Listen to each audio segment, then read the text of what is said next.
यहाँ पे हमारा क्वेश्चन नंबर 2 आ जाता है। क्वेश्चन नंबर 2 क्या कहता है, 1917 से पहले रूस की कामकाजी आबादी यूरोप के बाकी देशों के मुकाबले किन स्तरों पर भिन्न थी।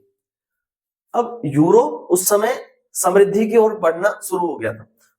हम जानते हैं कि यूरोप में जो आधुनिकरण है, या हम कहें यूरोप में जो औद्योगिकरण है, कंपनियों का जो वो है, वो काफी पहले शुरू हो गया था, रूस में बाद में शुरू हुआ।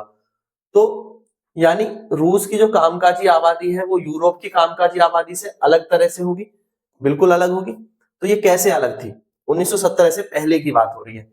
तो 1917 से पहले रूस की जो कामकाजी आबादी थी वो यूरोप के अन्य देशों से अलग थी, क्योंकि रूसी मजदूर जो है वो औद्योगिक क्षेत्र में काम करने के लिए गांव से नहीं आते थे। उनमें से कुछ गांव में ही रहते थे, यानी वो डेली अप डाउन करते थे, पलायन नहीं किया था उन्होंने। वो एक तो विशेषता है, क्योंकि यूरोप में जब औद्योगिकरण हुआ तो ये देखने को मिला कि लोग गांव से शहरों के लिए पलायन कर गए। गांव से शहरों में पलायन हमेशा औद्योगिकरण से हमें देखने को मिलता है, पर रूस में ऐसा नहीं था। बहुत सारे लोग डेली जो है ट्रेवल करते थे, तो रोजाना काम करने के लिए शहरों में जाते थे, यानी वे सामाजिक और व्यावसायिक रूप से एक अलग ग्रुप थे।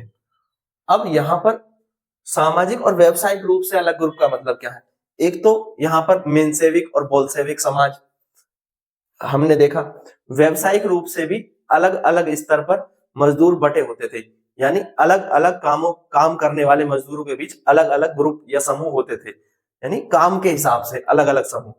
और कुछ जो काम करने वाले जो मजदूर वर्ग है, जैसे धातु कर्मी, यानी जो सुनार लोहार ये काम करते हैं, उनका ग्रुप सबसे प्रभावशाली माना जाता है। क्यों? क्योंकि इन कामों को करने के लिए कुछ विशेष कौशल की जरूरत होती है, या जो धातुओं को पिघला करके सामान बनाते हैं, तो इनको भी मजदूर वर्ग के अंदर भी कुछ जो है कुलीन होते, कहते हैं ना कि सुपियोरिटी लेवल जो है वो इनमें भी थे, कि कौन बेहतर है कौन कम है।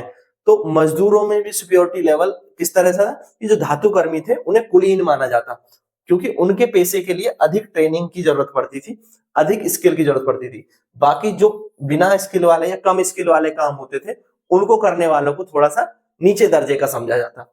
तो ये बात है, यानी रूस की कामकाजी आबादी में हमें क्या देखने को मिलता है, बंटवारा देखने को मिलता है। जबकि यूरोप की जो आबादी थी, जो मजदूरी करती थी या जो कामकाज करती थी, उसमें ऐसा नहीं देखने को मिलता, रूस में ऐसा देखने को मिलता है।